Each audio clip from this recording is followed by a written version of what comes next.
মেঘ, কি হয়েছে মা? এসব ঠিক না, এই সব কিছু মিথ্যা। কি বলছো? কি মিথ্যা? এই আলো, এই সুর, এই হাসি, এইসব আনন্দ সব কিছু মিথ্যা। সব কিছু মিথ্যা, সব কিছু অভিনয়। আর এই সব কিছু হয়েছে ওই মাহমুদের সাথে শুধুমাত্র আমার বিয়েটা ভাঙার জন্য। যে বিয়েটা তুমি আমার উপর জোর করে চাপিয়ে দিতে চেয়েছিলে। তুমি কোনদিন আমার মনের ইচ্ছে জানতে চাওনি আপু। সবসময় সব কিছু জোর করে চাপিয়ে দিতে চেয়েছিলে। একবার চেয়েছো মাহমুদের সাথে আমাকে বিয়ে দিতে, আর এখন চেয়েছো রুমির সাথে। জোর করে কেন বলছো? রুমিকে তো তুমি চাও। না না, আমি রুমিকে চাই না। রুমি আমাকে চায় না। রুমি এসব করেছে শুধুমাত্র টাকার জন্য।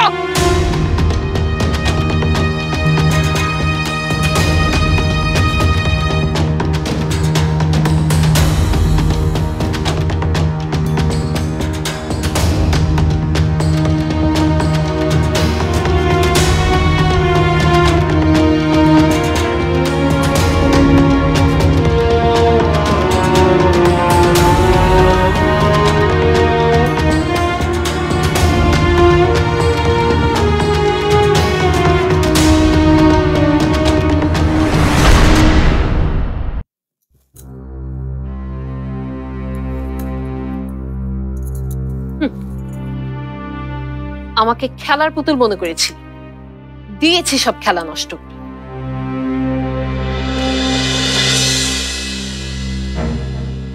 এই, আমাকে একা থাকতে দে। খবরদার কোনো জ্ঞান দিবি না বর্ষা। আমি কোনো জ্ঞান দিতে আসিনি আপু, শুধু জানতে এসেছি আপনি আমার ভাইয়ের সাথে এত নোংরা খেলা কেন খেললেন।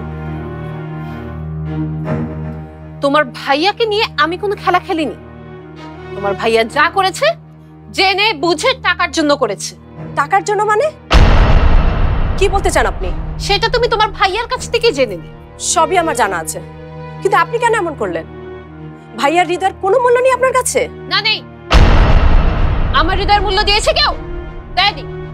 তাই অন্য কারোর হৃদয়ের কোনো মূল্য আর আমার কাছে নেই। আর তোমার ভাইয়ের হৃদয়ের কথা বলছো?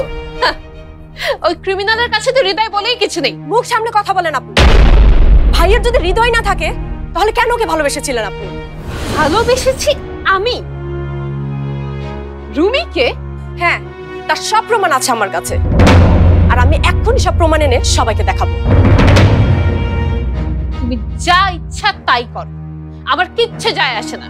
কিন্তু হ্যাঁ, একটা কথা জেনে রাখো, আমার ভালোবাসা পাবার কোনো যোগ্যতা তোমার ভাইয়ের নেই।